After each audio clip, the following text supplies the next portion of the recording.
At 8 a.m.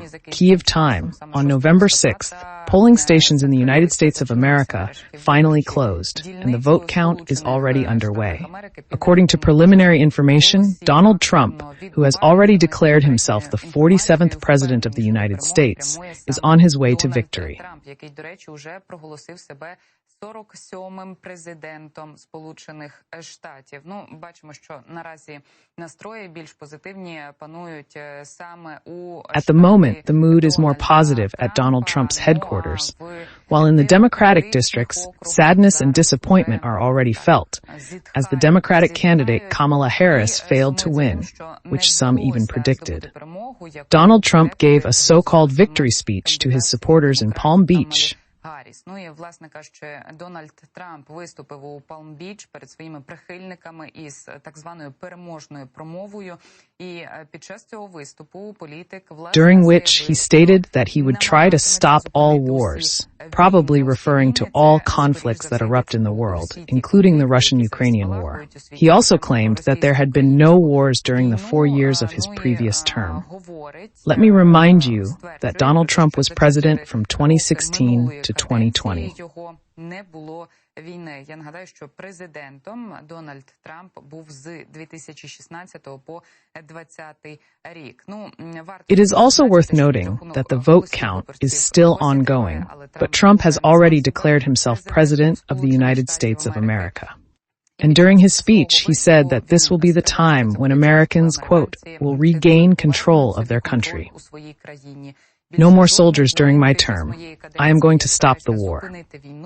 There was no war in the 4 years of my term.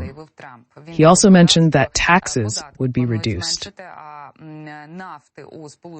And the U.S. would have more oil than Saudi Arabia and Russia. According to Trump, his administration will be, and I quote, a golden era in U.S. history. Before the election, Donald Trump promised to end the war in Ukraine within 24 hours, claiming it would happen before he reached the White House. If he wins, he will take office on January 20th.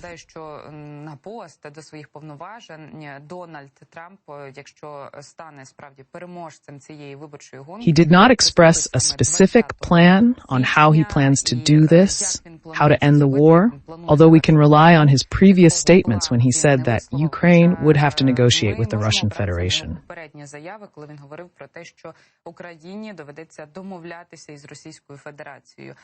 Of course, these events, which are unfolding right now before our eyes in the world, require a response from our country.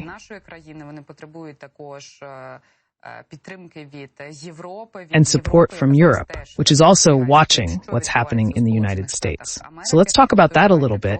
And I also want to say that the Hungarian Prime Minister, Viktor Orban, this pro-Russian politician, has already congratulated Trump on his victory in the U.S. election and said that this victory was kind of essential for the whole world.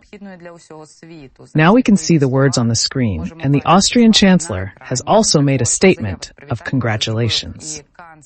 We are awaiting the official results, although it seems that Donald Trump is confidently heading for victory.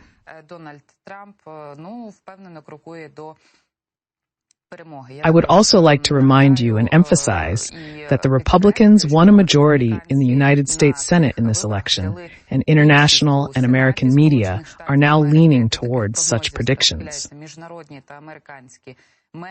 The Republicans won a majority in the U.S. Senate, securing 51st place thanks to victories in West Virginia and Ohio. There are 100 seats in total, and we see the advantage that international media predicted, which is a few seats, and it turns out that the division as of now looks like this, 51 to 49. Preliminary results show Democrats won 49 Senate seats, with no clear advantage in the House of Representatives. It is also expected that the Republican Party will win a majority in the House of Representatives, securing control of both houses of the U.S. Congress.